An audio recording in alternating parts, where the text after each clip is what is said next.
Yesaya pasal 17. Ucapan ilahi terhadap Damsyik. Sesungguhnya, Damsyik tidak akan tetap sebagai kota.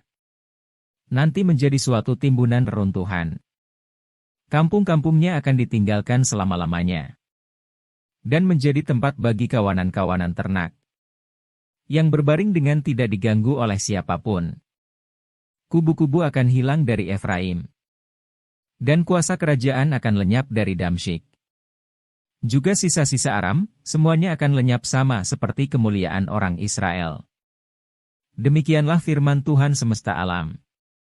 Maka pada waktu itu kemuliaan Yakub akan berkurang. Dan kemakmurannya akan susut.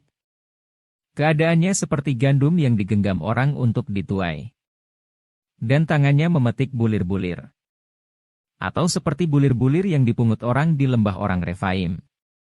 Daripadanya akan tertinggal sisa untuk pemetikan susulan seperti pada waktu orang menjolok buah zaitun. Tertinggal 1-2 di sebelah pucuknya. Dan beberapa di dahan-dahannya.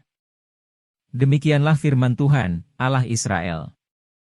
Pada waktu itu manusia akan memandang kepada Dia yang menjadikannya, dan matanya akan melihat kepada Yang Maha Kudus, Allah Israel.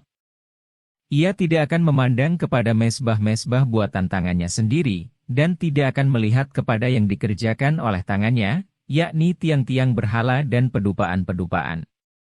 Pada waktu itu kota-kotamu akan ditinggalkan seperti kota-kota orang Hewi dan orang Amori yang mereka tinggalkan karena orang Israel, sehingga menjadi sunyi sepi. Sebab engkau telah melupakan Allah yang menyelamatkan engkau, dan tidak mengingat gunung batu kekuatanmu. Sebab itu sekalipun engkau membuat taman yang permai, dan menanaminya dengan cangkokan luar negeri. Sekalipun pada hari menanamnya engkau membuatnya tumbuh subur. Dan pada pagi mencangkokannya engkau membuatnya berbunga.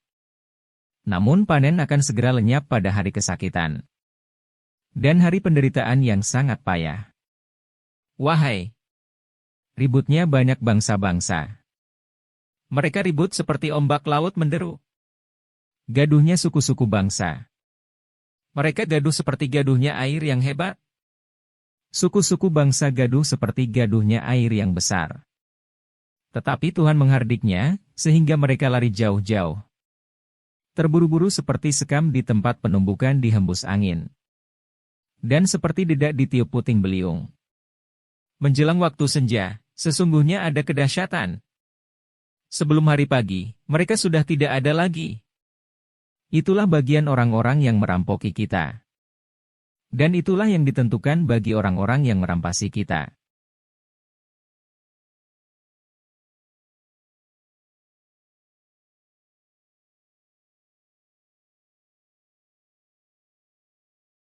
Shalom saudara-saudaraku yang kekasih di dalam Tuhan Yesus Kristus.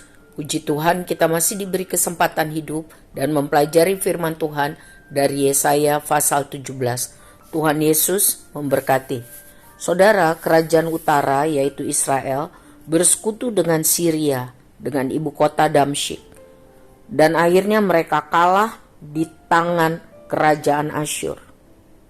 Hukuman Tuhan atas Israel sangat keras karena mereka juga berkoalisi untuk hal-hal rohani.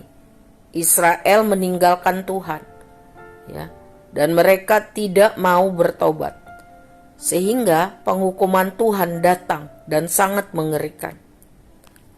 Inti utama dari bacaan kali ini adalah bahwa dilihat di ayat 7 dan 8, manusia akan memandang kepada Dia yang menjadikannya. Jadi, di balik penghukuman, Tuhan berharap agar orang-orang Israel bertobat, kembali kepada Tuhan. Hukuman dipakai Tuhan menjadi alat menyadarkan umatnya akan penciptanya, pemilik hidupnya yang selalu seharusnya menjadi andalan. Jangan menduakan Tuhan. Penghukuman Tuhan di dunia selalu berfungsi untuk penyucian dan pemurnian. Dalam penyucian artinya orang fasik harus dimusnahkan. Kalau tidak mau bertobat, akan menghadapi hukuman kekal. Sedangkan pemurnian artinya kalau orang bertobat dari kelakuannya yang berdosa, akan diampuni, akan diproses, akan dipulihkan. Sebab itu jangan sia-siakan kesempatan selama masih ada waktu untuk mencari Tuhan. Responilah positif kesempatan peringatan Tuhan. Seperti apa yang disampaikan Yesaya, hal ini belum terjadi. Tuhan menyuruhnya untuk memberitakan kepada Israel, bertobat, jangan ikut-ikutan dengan Syria atau Damsyik menyembah patung-patung. Tetapi mereka tidak peduli. Akibatnya, hukuman menimpa mereka seperti rumah yang dilanda banjir, seperti sekam dan jerami yang tertiup angin.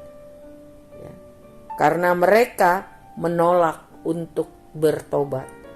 Saudara, hidup yang paling aman, walaupun di tengah badai, adalah jika kita hidup di dalam kehendak Tuhan.